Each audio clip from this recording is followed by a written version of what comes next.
Welcome to Donmar TV News Channel. Nagsagawa na ng investigasyon ng accredited cybersecurity team ng kampo ni Senator Panfilo Lacson sa sinasabi nangyaring data breach sa system ng COMELEC. Ito ay kahit limitado lamang ang kanyang access at tanging ang Department of Information and Communications Technology at COMELEC lang ang makakapagkumpirma o pabulaanan ang naturang ulat.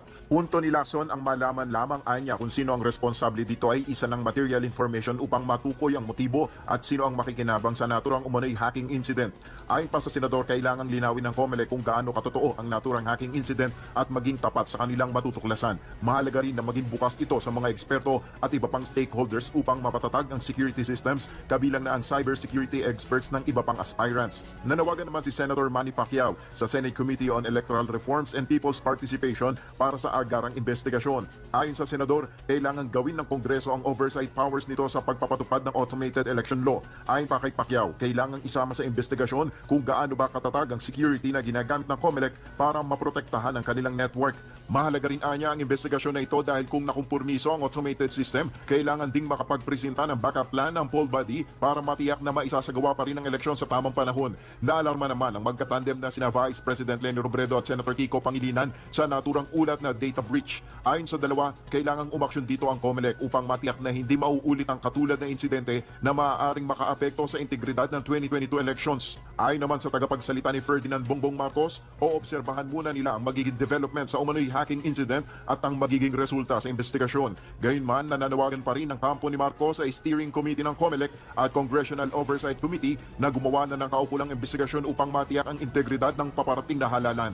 Wala pang komento ang ibang presidential aspirants ukol sa isyong ito. Batay sa ulat ng isang pahayagan na kompromiso ang ilang mahalagang impormasyon ng mga botante dahil sa umano'y hacking incident noong Sabado. Inihayag ni COMELEC First Division Presiding Commissioner Rowena Guanzon na sa January 17, 2022 target nilang mailabas ang resolusyon sa disqualification cases ni Presidential Aspirant Ferdinand Bongbong Marcos Jr. Ito ay ang disqualification cases na isinampa ng Akbayan et al. At Bonifacio Ilagan et al. Versus Marcos Jr.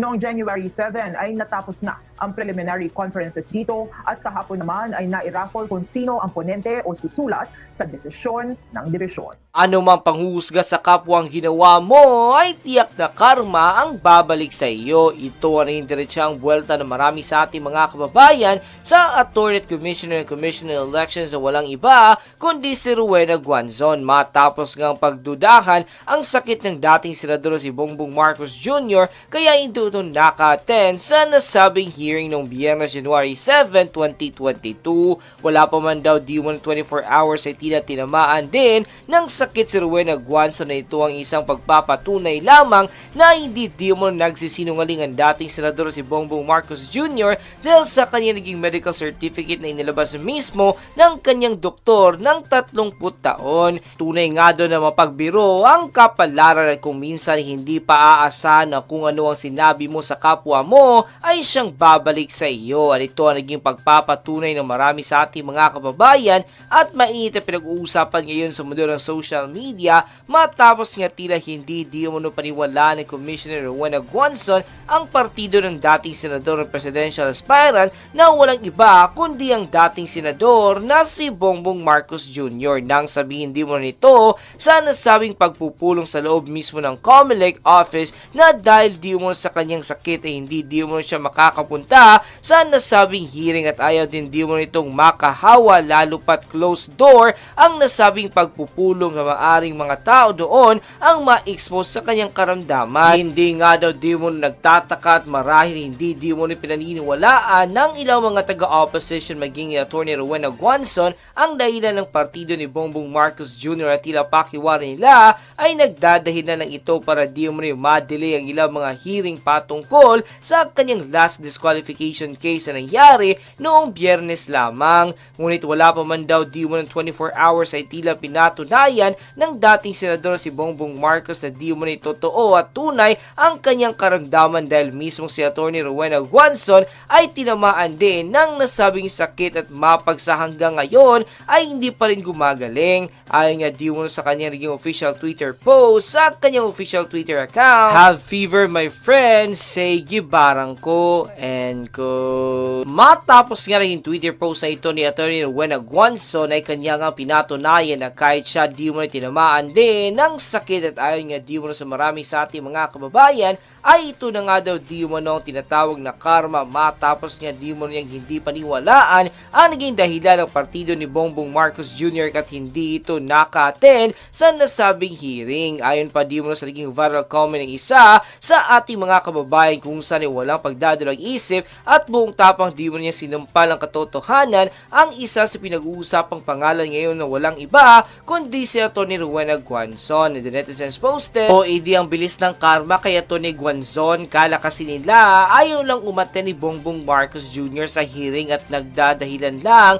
na may sakit. Sino ngayon na tinamaan at nilagnat? Bilis talaga ng karma, no? Wala pang 24 hours kung minsan. Uso naman kasi talaga ang sakit ngayon. Uso rin mawalan ng panlasa, attorney, kaya hinay-hinay lang po kayong manghusga. Hindi ho katulad ng opposition ni Bongbong Marcos na may delay tactic. Saka in the first place, bakit niya ipipa-delay? Ni isa nga sa mga nakarang disqualification case against him, binasura ng COMELEC. Ngayon pa ba? Ano pa bang proof ang need nyo for him to clear his name? Hindi pa ba sapat ang notice from BIR, receipt from Land Bank, or order from the court na earlier in 2000 this case was already done? Kaya ang may delay tactic siguro humahanap kayo ng pangabutas to keep your plans ruining his presidential run. Well, dito kayo magtatagumpay or hindi kayo magtatagumpay. The people have spoken. We will fight for him until the election day. Huwag kayong gamahan sa kapangyarihan. Halos 30 years ang naupo ang opposition sa Malacanang and yet mas naghirap ang Pilipinas. Salamat na talaga at niloob ni Duterte ang maupo at manalo last election dahil kung kayo na naman may build program kaya, may healthcare system na rin kaya para sa mga mahihirap, may free education na bang lahat mga state universities at higit sa lahat, paano kaya ang pandemic kung sila ang mamumuno?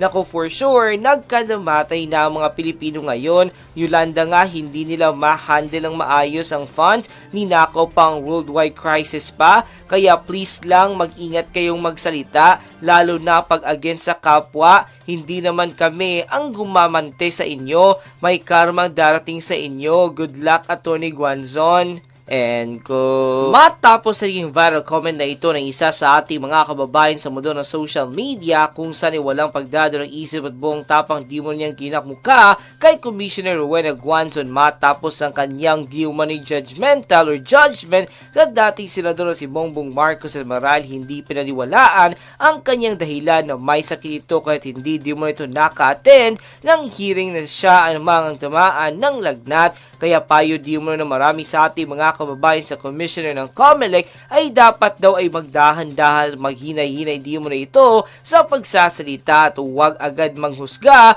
kasi baka hindi di mo niya alam na nasa likodan niya ang karma. Nang lumabas nga ang balitang ito ay umani agad ng samot-saring komento mula sa marami sa ating mga kababayan at marami nga sa kanila ngayon ang hindi napigilan ng kanilang sarili na maglabas ng kanilang hineng at komento sa mundo ng social media. And the netizens posted, Get Wilson po, Sir Bongbong. I'm from Batac, Ilocos Norte, but I live here in Seattle, Washington. Stay safe and healthy always. God bless you, sir. And get well soon again.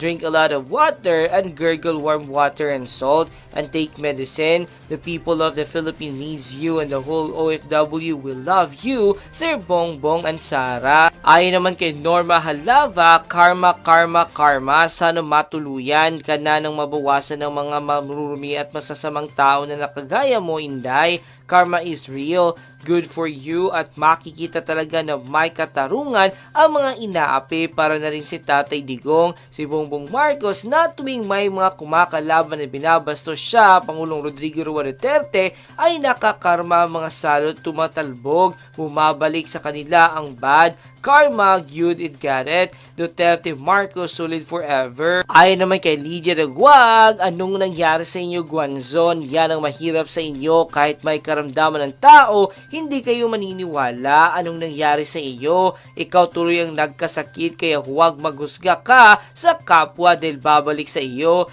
Tignan mo, nagkatotoo ang sinabi ko na babalik sa iyo dahil may duda ka pa, may sakit ni Bongbong Marcos, magmamagaling pa kuno, ingat lang madam pag magbitiw ka ng salita, gising na kami. Ayon naman kay Jen Plans, tama ang kasabihan, what you sow, you will reap, and depends upon what you sow, good or bad. Comelec, huwag kayong maging gamahan kasi Bongbong Marcos, ginawa niya na lahat ng mga paliwanag na bayad na lang ng tax niya. Ano pa kasi ang gusto nyo? Bakit malinis ba ang ginagawa nyo at wala kayong bahid ng kamalian? Kayo na nga ang mandaraya, kayo pa ang gustong sunod lagi.